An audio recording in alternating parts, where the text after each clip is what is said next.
Shalom, damai di hati. Halo Sobat Obor sekalian, saat ini pemuda Gereja Masih Injili di Minahasa sudah bersama salah satu tokoh kebanggaan di Sulawesi Utara, Dr. Denny Pinontoan, MTH. Tabi Amner, apa kabar Amner? Yes, kabar baik. Ya, puji Tuhan. Salam sejahtera, shalom bagi para pemuda Gemim dan yang menyimak podcast ini. Sebelumnya Amner, terima kasih kasih waktu untuk torang dari pemuda Gereja Masih Injili di Minahasa, pemuda Gemim. Hari ini orang mau bicara hal yang sangat luar biasa, hal yang sangat fundamental untuk orang warga gereja di Tanah Minahasa. Nah, ini berkaitan dengan menjelang perayaan Hari Pekabaran Injil di Minahasa yang tepatnya itu jatuh pada 12 Juni yang orang rayakan nanti 192 tahun, Ner. Nah, kalau orang ketahui bersama, Ner, penginjil yang datang di Minahasa pertama itu adalah Riedel dan Swartz. Tapi, teman-teman sekalian, Ner Denny ini salah satu penulis buku, Walian dan Tuan Pandita. Nah, di dalam buku ini ada cerita yang sangat menarik yang perlu orang bahas bersama. Nah, saat ini orang akan berdiskusi itu bersama Ner Denny. Ner Denny ini akademisi di Institut Agama Kristen Negeri Manado. Nah, Ner, kalau Nesia lihat di bukunya Ner, ternyata sebelum Riedel dan Swartz sudah ada tokoh-tokoh sebelumnya, penginjil yang datang di Minahasa membawa Injil dan bahkan pendidikan Kristen di Minahasa. Apakah Ner betul enggak ini? Itu bermula dari kedatangan bangsa Portugis yang ingin memulai hubungan dagang di Minahasa pada tahun 1563. Kira-kira DP cerita itu bagaimana, Mir? Sampai nanti bermuara pada Riedel dan Swartz datang di Tanah Minahasa. Ya, makasih banyak Ines, dan ini topik menarik. Meskipun sudah sering sekali dibicarakan, diulas, ditulis, didiskusikan, diseminarkan, tapi selalu menarik karena dia berkaitan dengan sebenarnya apa atau bagaimana munculnya misalnya gereja Masih Injili di Minahasa, atau munculnya kekristenan di Minahasa dan tradisi berpendidikan modern di Minahasa. Nah, pertama-tama saya kira perlu kita mendudukan tentang apa yang kita sebut pekabaran Injil dan pendidikan Kristen. Nah, kalau yang kita maksud pekabaran Injil itu adalah seperti juga yang dituliskan di Alkitab, yaitu mengabarkan kabar baik Injil Yesus Kristus atau kabar tentang Yesus sebagai Tuhan yang menyelamatkan, maka sudah pasti dia dimulai sejak zaman para rasul misalnya.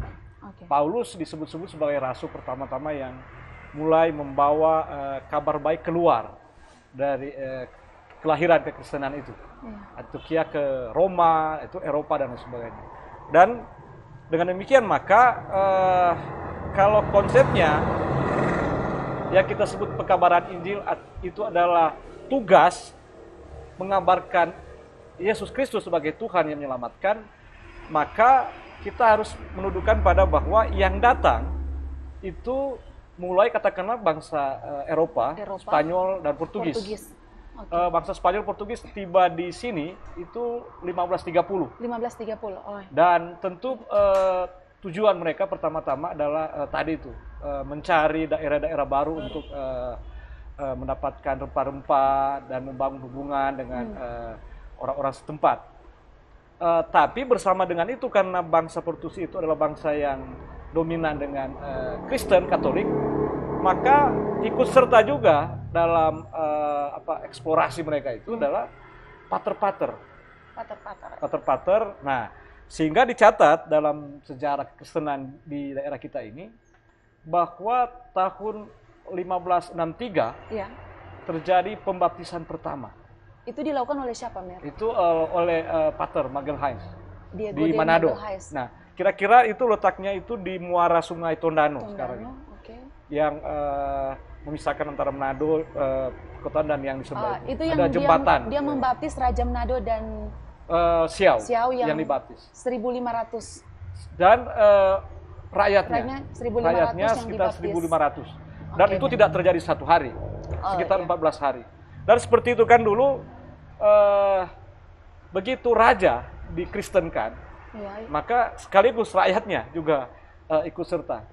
Sehingga itu boleh dikatakan itulah sejarah awal diperkenalkannya kekristenan. Cikal bakal Kristen di Minahasa. Di Minahasa atau Sulawesi Utara pada umumnya. Sebelum kita berbicara kekristenan yang bercorak apa, apakah Katolik atau Protestan.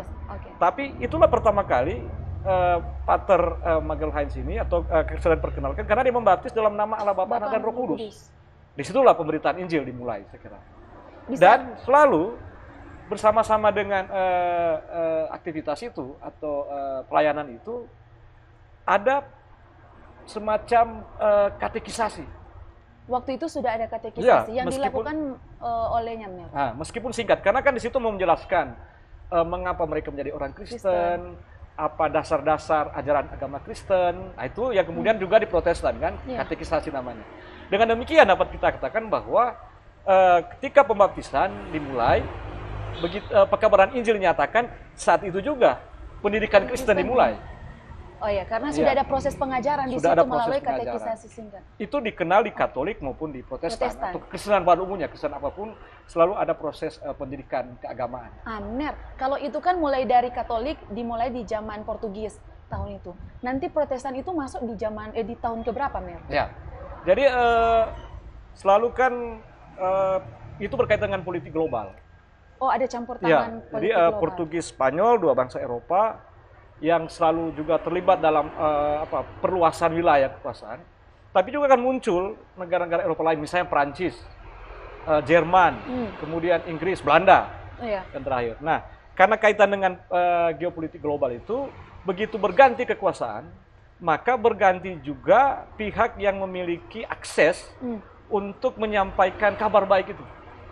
Nah, setelah zaman VOC, muncul setelah zaman Spanyol, Portugis, muncul apa yang kemudian kita kenal dengan kongsi dagang VOC.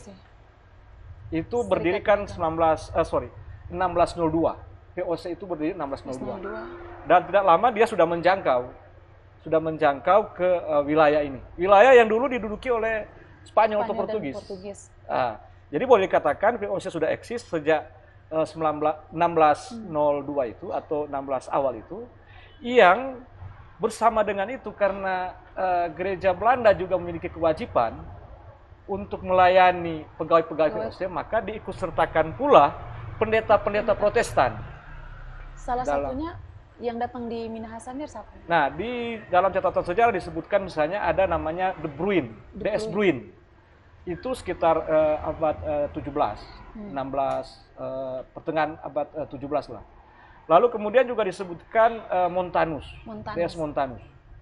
Itu sekitar pertengahan abad 17. Tapi sebenarnya banyak juga ya, tapi tidak tercatat. Nah, itu pendeta-pendeta itu diutus oleh gereja-gereja Protestan Belanda. Belum badan misi. Jadi diutus oleh gereja-gereja Belanda, ya entah itu Hervorm atau Gervorm, gereja-gereja Calvinis Belanda, yang kemudian bekerja di perusahaan dagang. Nah, salah satu karakteristik dari pendeta-pendeta Belanda itu di masa VOC itu, karena mereka terutama hanya melayani pegawai-pegawai VOC, maka mereka belum memiliki minat dan kepedulian untuk memberitakan Injil kepada orang-orang pribumi. Oh, jadi mereka cuma datang untuk melayani para pekerja pegawai VOC waktu itu. Tapi selalu begitu, di mana-mana, misalnya di Ambon, VOC kan pertama dia berpusat di Ambon, lalu kemudian pindah ke Batavia. Nah, di situ ada benteng atau di situ pusat pemerintahan, pusat dari perusahaan itu. Sudah pasti di sekitar benteng di mana VOC hadir itu ada gereja. Nah, terutama gereja itu melayani pegawai-pegawai VOC atau keluarganya atau orang-orang Eropa. Nah, kalau di Manado itu ya kita tahu itu gereja sentrum. Gereja paling pertama waktu. Yang disebut gereja dulu gereja besar. Gereja besar. Ya namanya itu. Itu Protestan. Sudah Protestan. Hanya belum dia jadi Gemim waktu itu, Mir. Pasti belum, karena Gemim nanti 1934 kan masih jauh. Ya. Jadi Mir, setelah itu nanti DP perjalanan itu siapa sampai ada Riedel dan Swartz. Itu masih jauh DP prosesnya. Ya. Ada salah satu toko kalau tidak salah Ines pernah baca ada yang namanya Joseph Kamner. Ya. Itu nanti setelah VOC dia, Mir. Ya. Jadi VOC kan dia bangkrut, dinyatakan bangkrut pada tanggal 31 Desember 1799. Nah, terjadi kekosongan sebenarnya di sini, kekosongan kekuasaan. karena kerajaan Belanda juga masih mau mengatur bagaimana mengganti kekuasaan di wilayah yang diduduki oleh VOC. Di antara itu, karena juga terjadi perubahan politik di Eropa, maka yang datang berkuasa itu Inggris. Oh. Inggris. Sudah itu terjadi 1811 sampai 1816. Tidak lama sebenarnya.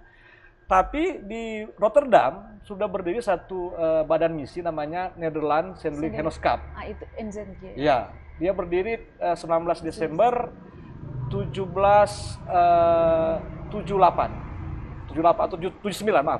dia berdiri.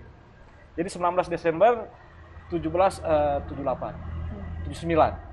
Tapi di Inggris sudah berdiri apa ini dinamakan London Missionary Society.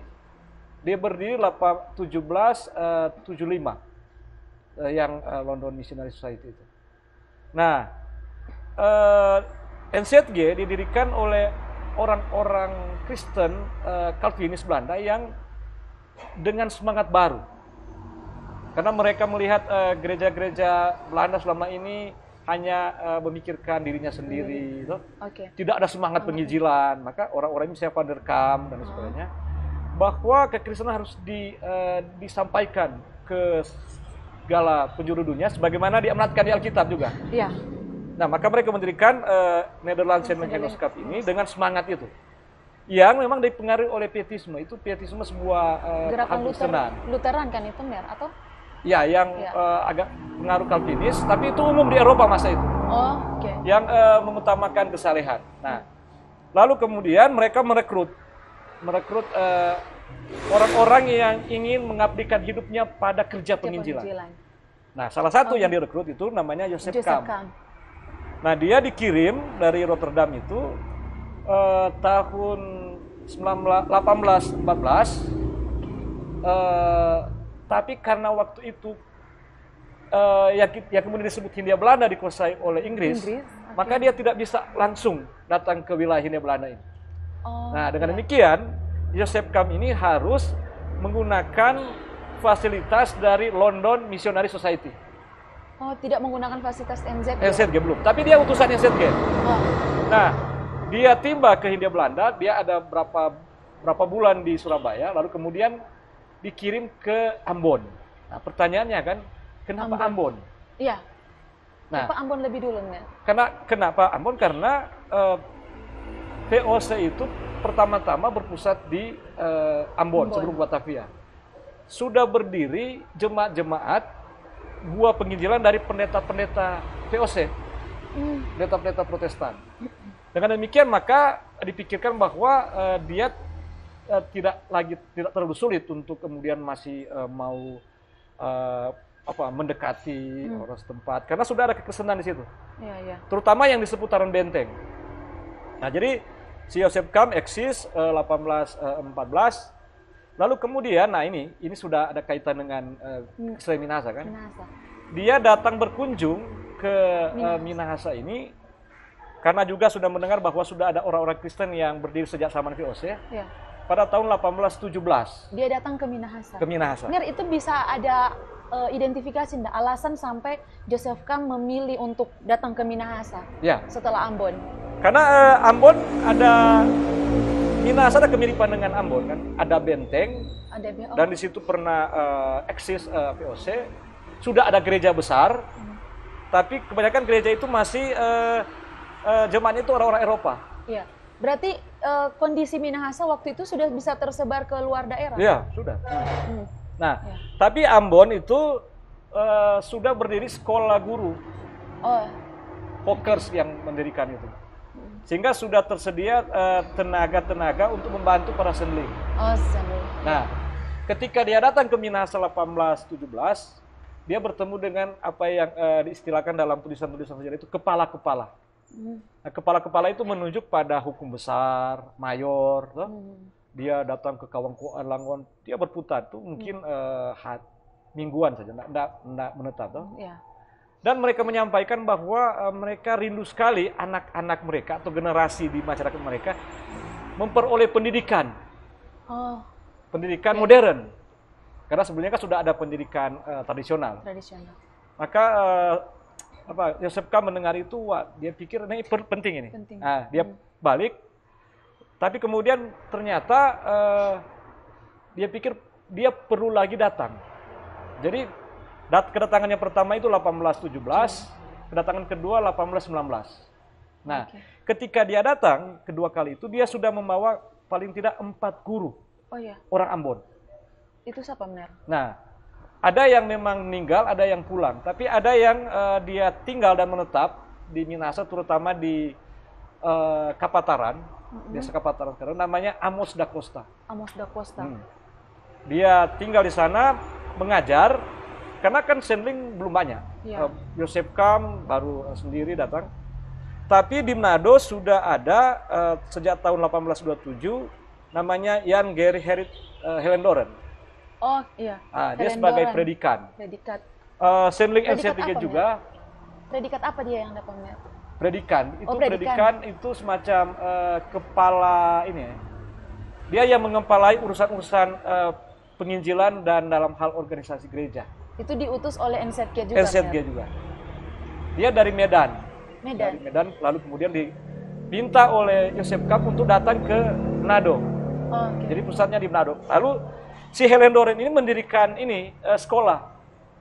Mendirikan sekolah, tapi terutama sekolah itu masih terbatas, murid-muridnya orang-orang Eropa. Oh, belum orang Minahasa? Belum orang-orang Minahasa, karena masih pusatnya di Manado. Tapi Hellendoorn itu sesekali dia naik ke gunung. Daerah bertemu dengan orang-orang Kristen, sisa-sisa Samarjeos itu. Oh iya. Ya. Nah, Mer, ceritanya waktu Hellendoorn itu yang dia lakukan untuk melanjutkan misinya Joseph Kam, apa yang Hellendoorn lakukan itu, Mer? Nah, Hellendoorn kan itu hadir atas permintaan Joseph Kam. Ya. Yang dia lakukan adalah memelihara jemaat-jemaat warisan VOC di seputaran Benteng, yang kebanyakan anggota jemaatnya itu orang-orang Eropa atau orang-orang Borgo, Kancingan, Eropa Minahasa. Tapi dia juga memiliki, karena dia sending utusan NZG, maka dia memiliki kepedulian itu juga menjangkau orang-orang Kristen yang ada di pegunungan. Karena kan sudah ada orang Kristen yang hasil penginjilan dari misalnya Sendling namanya Muller dan Lammers. Lammers dan De Muller. 1920-an kan itu? 1822. Sorry, 1820-an. 1822. Itu yang dilakukan oleh Hellendoorn. Itu sekolah pertama yang di Tondano, bukannya yang didirikan oleh Hellendoorn, Mer? Sekolah pertama yang di Tondano oleh Hellendoorn. Nanti kemudian baru berdiri sekolah-sekolah resmi lah begitu, formal. Karena ketika Riedel dan Swartz datang, 1831, mereka berlabuh di Pelabuhan Manado tanggal 12 Juni. Sekitar 10 hari mereka tinggal di Manado bersama dengan Hellendoorn dan residen. Lalu kemudian mereka berkunjung ke pegunungan ini, mengelilingi Minahasa, lewat juga sini. Sonder, Kawangkoan, Langoan, sampai di Tondano. Nah, Mer, berarti Riedel dan Swartz ini datang ke Minahasa, kan sebelum itu Hellendoorn yang di sini. Apakah itu campur tangan juga Hellendoorn yang memberikan usulan ke NZG, ataukah Hellendoorn yang mengutus Riedel dan Swartz untuk datang ke Minahasa? Itu sebenarnya peran dari dua, Joseph Kam dan Hellendoorn. Karena mereka setelah datang kan, Joseph Kam datang 1817, 1819, ada kebutuhan rupanya di Minahasa ini, terutama dari kepala-kepala yang rindu anak-anaknya dididik oleh pendidikan modern. Nah, kenapa kepala-kepala ini yang meminta? Karena kebanyakan kepala-kepala atau hukum besar mayor ini, mereka adalah bekas pasukan Tulungen. Apa itu, Mer, Tulungen? Tentara Hulptropen namanya, yang itu tentara bantuan Belanda, yang diminta untuk membantu Belanda dalam Perang Jawa. Perang Jawa itu berapa? 1825 dia. Iya. Artinya kepala-kepala ini orang-orang yang sudah melihat dunia luar, atau sudah berinteraksi dengan keadaan yang lebih modern ya. Dengan dunia modern di Jawa terutama, atau bertemu dengan orang-orang Eropa.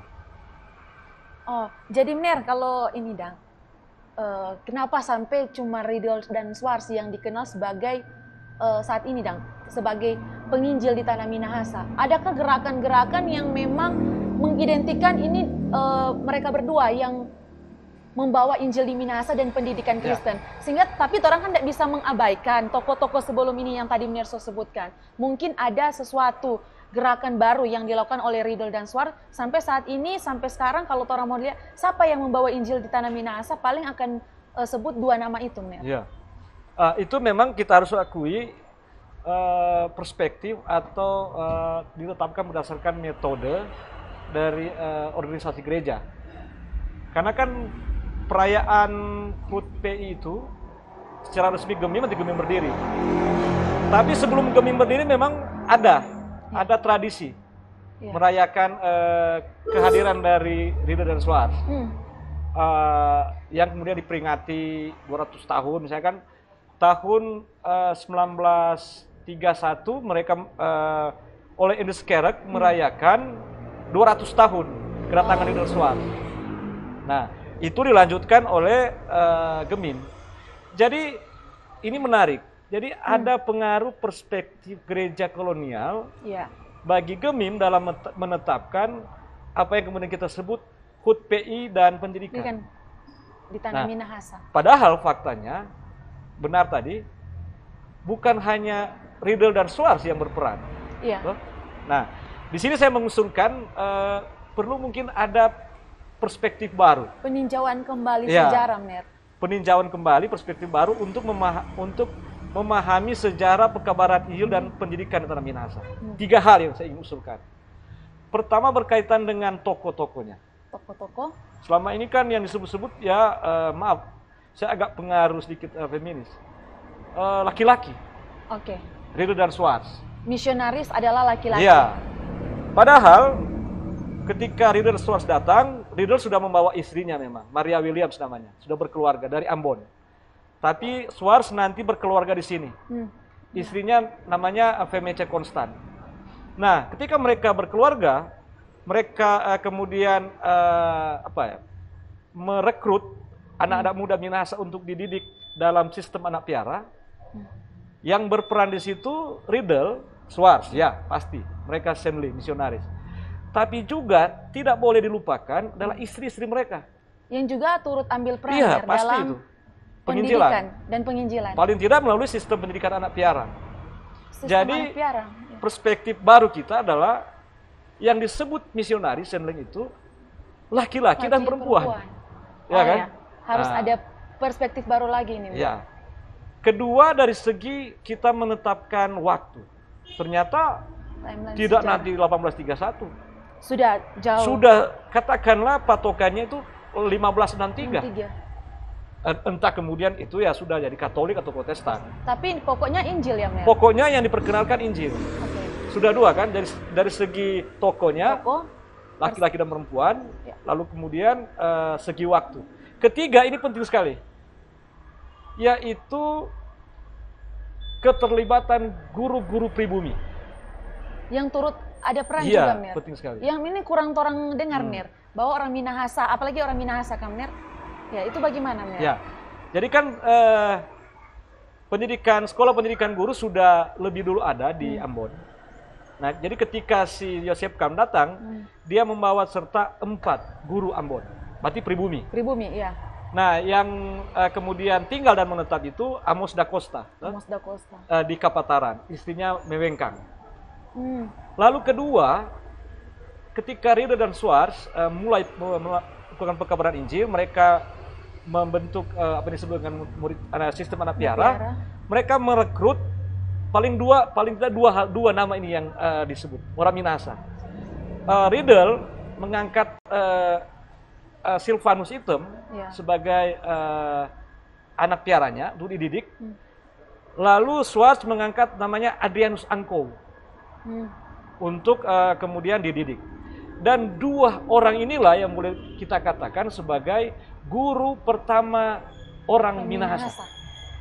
Nah, karena setelah itu sudah banyak yang disebut penlong. Adrianus Silvanus Item dan Adrianus penulong.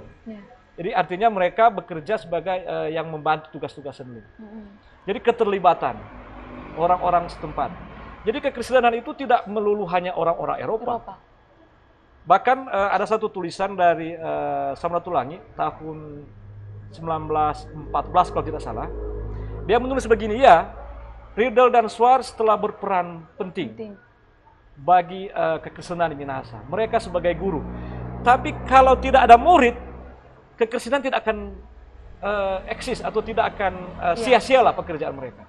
Nah, siapa yang dimaksud dengan murid? Yaitu orang-orang Minahasa atau orang setempat lah begitu. Jadi 3 hal ini dari segi laki-laki perempuan itu misionaris. Dalam bahasa Melayu kemudian disebut nyora kan itu. Istri-istri para senling disebut nyora. Lalu kalau suami-suaminya disebut tuang pandita. Atau tuang guru, nyora guru. Nah, jadi 2 kan. Jadi ini juga mungkin bisa kita konstruksi pemahaman kita tentang model pekabaran Injil di Minahasa itu berbasis keluarga. Berbasis keluarga senling atau guru dan komunitas. Dia tidak terpusat. Nah, kenapa dia hadir di keluarga komunitas? Karena disitulah pertama-tama pendidikan kan. Iya. Berarti pendidikan dimulai dari komunitas kecil yaitu keluarga namanya waktu itu. Keluarga senling yang kemudian didukung oleh komunitas Wanua, Roong, kampung. Iya. Sehingga sampai sekarang kan jemaat-jemaat itu kalau di Gemim itu disebut sebagai yang paling depan sebenarnya. Iya. Depan dari kehadiran keberadaan Gemim sebagai organisasi. Nah, itu sampai dia hadirnya Gemim, Damner. Ya. Tentu kan itu ada sejarahnya sebenarnya yang perlu ada ada sesi khusus. Sesi khusus karena panjang kalau orang membahas Gemim. Menarik. Sedikit Ner, kan tetap ada kaitan dari Riedel dan Schwartz. Pasti ya. Sampai orang bisa mengenal bahwa hanya Riedel dan Schwartz itu, Ner. Bagaimana itu, Ner? Singkat, Ner. Jadi ketika Riedel dan Schwartz mulai dengan pekabaran Injil dan sistem pendidikan Atiara, awal 1850-an atau akhir 1840-an datang seorang senling guru namanya, namanya Nicholas Grafland. Ya. Dia pertama-tama datang dan maksud mendirikan sekolah guru di Sonder. 1851-1852, tapi karena di Sonder terjadi wabah dan ada muridnya yang meninggal, maka sekolahnya itu dipindahkan ke Tanah Wangko. Itu yang disebut dengan Quick School, sekolah pendidikan guru. Berkat adanya Quick School itu, maka semakin banyak orang Minahasa yang memperoleh pendidikan keagamaan sebagai calon guru yang modern. Mereka lain kemudian menempati sekolah-sekolah yang didirikan oleh SZG yang banyak sekali itu. Di hampir setiap kampung desa berdiri gereja, pasti berdiri sekolah situ, midras namanya. Nah, yang mendidik atau sebagai tenaga pengajar di situ adalah guru-guru Minahasa. Yang dari didikan Riedel dan Schwartz. Bukan. Atau mereka itu sudah lulusan dari Quick School di Tanah Wangko. Kalau Riedel Schwartz itu masih pendidikan rumahan. Iya. Mereka disebut penolong. Tapi fungsinya adalah guru juga. Iya. Makanya kalau di Gemim kita mengenalkan guru agama. Meskipun sayang sekali sekarang tidak ada lagi lembaga yang mendidik calon guru agama. Itu mungkin perlu juga disampaikan ke gereja kita kan. Pertimbangan ulang. Meski misalnya di Fakultas Teologi, kalau tidak salah ada prodi atau PAK. Iya.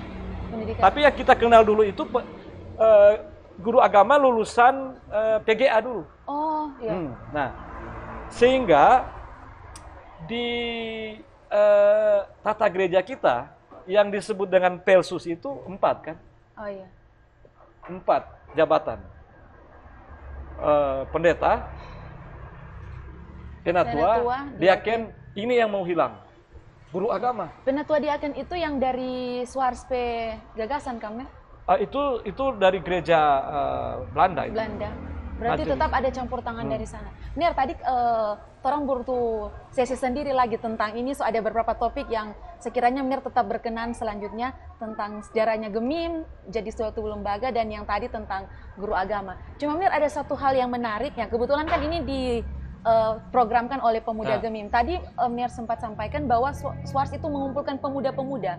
Nah, pemuda-pemuda itu mungkin yang dididik oleh Schwartz dari sistem anak piara kemudian berkembang sampai ada sebuah perkumpulan pemuda yang hari ini jadi Pemuda Gemim. Ya. Apa itu betulnya DP cerita kira-kira bagaimana?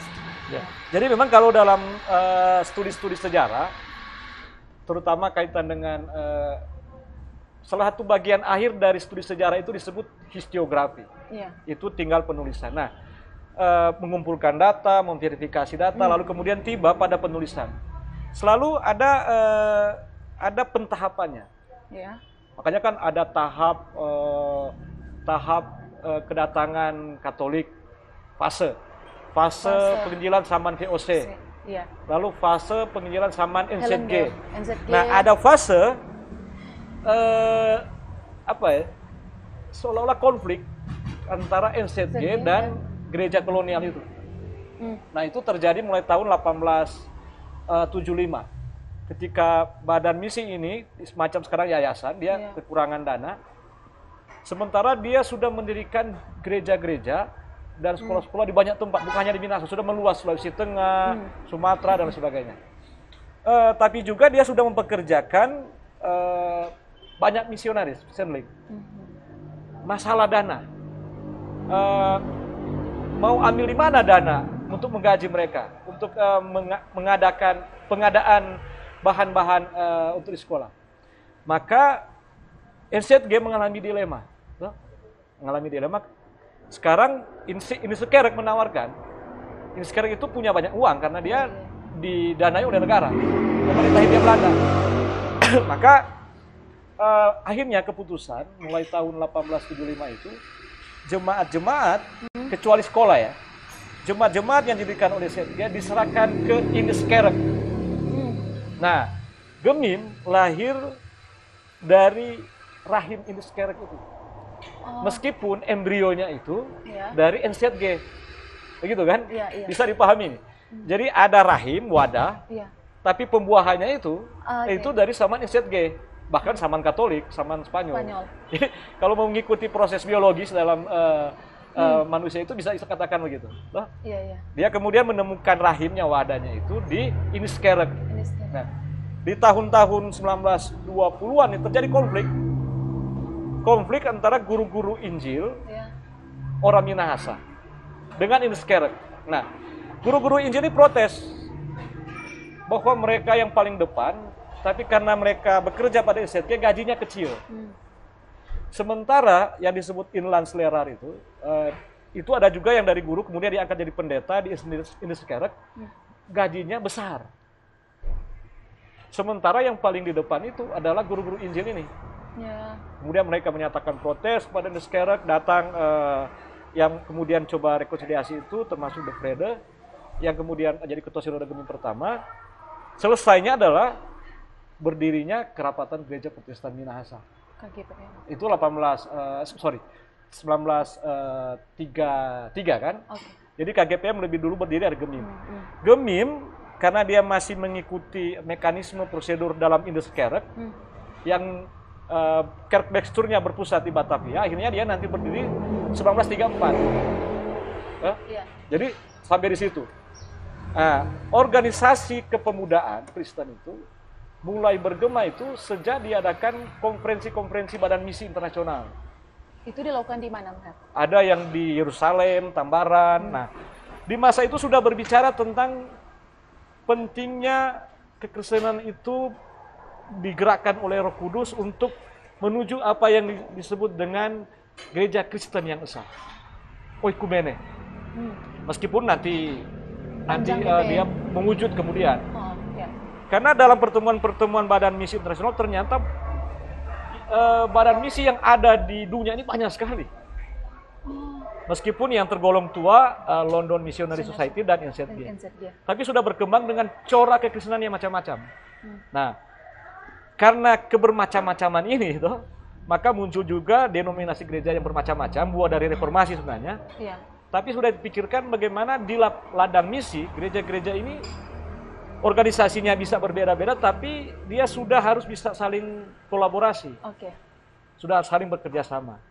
Itu yang disebut dengan oikumene. Nah, di dalam persidangan-persidangan itu kemudian muncul gagasan-gagasan tentang bagaimana peran dari pemuda gereja. Karena kan misalnya di Hindia Belanda, Minahasa sudah terbentuk jemaat-jemaat, sudah berapa generasi ini. Iya. Artinya mereka sudah mulai berpikir bagaimana bersama dengan menguatnya nasionalisme, gereja-gereja ini tidak lagi bergantung dengan gereja-gereja tua, gereja-gereja Eropa. Nah, faktor penting untuk menuju gereja yang nasionalis, yang gereja independen itu adalah pemuda. Nah, sehingga pada tahun 1926 diadakan kongres atau konferensi pemuda Kristen di Bandung. Oh, di Bandung. Di Bandung. Nah, 26. yang hadir waktu itu yang kemudian jadi tokoh Minahasa 2 orang. E.A.A. de Vrede, dia bertugas di Ambon waktu itu, dan D.S. Asyad Erwenas. Tentu mereka itu masih muda-muda. Iya, waktu masih 1926 itu ya. Ketika si de Vrede ditempatkan di sini, antara lain untuk mengatasi konflik itu, dan Wenas dia menjadi kepala direktur Stofil. 2 orang inilah yang berperan untuk mendirikan organisasi-organisasi kepemudaan Di Minahasa. di Minahasa. Itu paling tidak terjadi tahun 1926 atau 1927. Karena kemudian ada sejarah kan menyebutkan bahwa setelah pasca itu ada pertemuan raya pemuda Bondsdag di Mawali, Latahan. Nah, setelah itu muncul pulang dari negeri Belanda seorang yang berperan juga untuk menggiatkan organisasi kepemudaan. Namanya Paul Tindas. Paul Tindas. Dia memang dikirim, dia orang Minahasa, tapi kemudian dia sekolah di Jawa, berkegiatan di sana, politik, dan khusus dikirim ke Belanda untuk belajar organisasi kepemudaan Kristen yang modern. Nah, dia pulang mendekati 1930-an itu, dia kemudian antara lain berperan. Nah, apa yang saya mau katakan dengan sejarah sedikit ini perlu sesi khusus ini memang, bahwa sejarah organisasi kepemudaan Kristen yang kemudian dia melembaga di Gemim itu, semangatnya mempergerakan. Sejarah gerakan kepemudaan. Pergerakan yang konteksnya waktu itu adalah nasionalisme. Nah, mungkin kita bisa lihat semangat sekarang kan? Iya. Semangat sekarang bisa macam-macam, tapi bahwa waktu itu semangat nasionalisme yang dia independen dari organisasi gereja. Itu spiritnya sebenarnya. Makanya berdiri namanya Serikat Pemuda Masehi. Itu pertama. Kedua, berganti nama mengikuti juga nama organisasi pergerakan Komim, Pergerakan Pemuda Kristen Minahasa, PPKM. Pergerakan. Iya. Baru nanti jadi pemuda Gemim. Itu nanti. Ya, tapi Mner jangan dulu bongkar di sini, Mner. Orang mau undang lagi Mner di sesi khusus supaya orang akan kupas sendiri itu tentang sejarah pemuda Gemim. Jadi Mner, ini kan orang bahas tentang penginjilan di Minahasa. Orang perlu ndak mau ambil suatu kesimpulan bahwa siapa penginjil pertama itu dan dimulai kapan, Mner? Ya. Jadi sebenarnya penginjil pertama meskipun dia tidak tentu langsung bersentuhan itu, adalah para rasul gitu. Kalau secara teologis. Iya, secara teologis. Tapi secara historis untuk Minahasa ya. Kalau tahunnya sudah dipastikan 1563, maka penginjil pertama itu Magel Heinz itu. Diego de Magel Heinz. Iya. Penginjil pertama di Minahasa. Iya. Walaupun itu Injil Katolik bukan. Tapi dia menggambarkan Injil Yesus Kristus. Iya, ditambah lagi kan sudah melakukan pengajaran, berarti ada pendidikan di situ. Nah, dengan demikian maka sebenarnya tidak selesai di situ. Saya mendorong juga pemuda-pemuda untuk kemudian pemuda Gemim untuk membangun hubungan oikumenis dengan Keuskupan Manado. Oh iya. Karena Keuskupan Manado jelas sejarahnya bahwa kehadiran gereja Katolik di sini ditarik dari kedatangan Pater Magel Heinz itu. 1563 kan? Nah, bagaimana kemudian kita membuat narasi sejarah bersama? Karena gereja-gereja di Eropa, di Jerman misalnya, ketika merayakan hari reformasi ke-500 tahun, mereka sudah merayakan bersama-sama dengan Katolik. Kalau sebelumnya kan Katolik memandang itu kan sejarahnya Protestan. Apalagi ada skandal gereja lah dalam tanda kutip seperti itu, bahwa Luther seorang biarawan Katolik yang kemudian menyatakan protes, dan bukan dia yang memisahkan kan sebenarnya. Efek dari gerakannya kemudian terbentuk reformasi kan. Maka terbentuk kelompok-kelompok Kristen, Lutheran, Protestan, Calvinis. Dan perspektif tradisional Katolik bahwa mereka itu bidat. Tapi sekarang sudah berubah. Karena gerakan oikumene yang intens sekali, maka perspektif gereja Katolik terhadap sejarah itu sudah sangat sudah sangat berubah sekali dan memandang bahwa itu sejarah mereka juga. Nah, kaitan dengan itu, maka kalau muaranya ke sana wacana kita, maka perlu ada dialog-dialog. Iya. Fakultas Teologi sebenarnya sudah memulai itu sejak tahun 1970-an dengan ST Pinelen. Makanya setiap pasca itu, setiap tahun itu ada yang disebut dengan Pekan Pertukaran Mahasiswa, Fakultas Teologi UKIP dan ST Pinelen. Dalam rangka itu, mencairkan hubungan. Karena itu konflik hebat kan. Katolik sampai tahun 80-an di sini masih ada konflik itu. Contoh misalnya ada seorang yang menikah dengan Protestan, Gemi misalnya, dia dari Katolik, maka keluarganya atau gerejanya Katolik akan menganggap dia sudah mati. Karena sudah pergi ke gereja yang tidak disetujui. Tapi seiring itu sudah perubahan. Kira-kira begitu. Oke, benar. Kurang lebih seperti itu. Jadi memang orang harus ada peninjauan kembali dengan 3 poin utama tadi. Tokoh-tokoh orang tidak bisa mengabaikan tokoh-tokoh sebelum Riedel dan Schwartz, tetapi memang mendominasi lah untuk gerakan pekabaran Injil dan pendidikan dilakukan oleh Riedel dan Schwartz. Ya, baiklah Sobat Obor, mungkin diskusi dialog kita bersama dengan Dr. Denny Pinontoan saat ini kita batasi dulu sampai di sini. Nanti untuk topik-topik selanjutnya yang lebih menarik akan kita bahas berikutnya, karena memang sebagai pemuda yang ada di Tanah Minahasa perlu kita melihat masa lalu ya Mir, yang untuk memahami masa kini. Karena kalau masa kini bisa jadi apa yang terjadi di masa lampau itu yang kita nikmati saat ini. Dan kita tidak boleh melupakan sejarah, apalagi tokoh-tokoh yang berperan penting dalam pekabaran Injil di Tanah Minahasa dan pendidikan Kristen di Tanah Minahasa. Baik, sekian dulu dari saya. Kami pamit undur diri. Shalom untuk kita semua, Tuhan memberkati. Salam.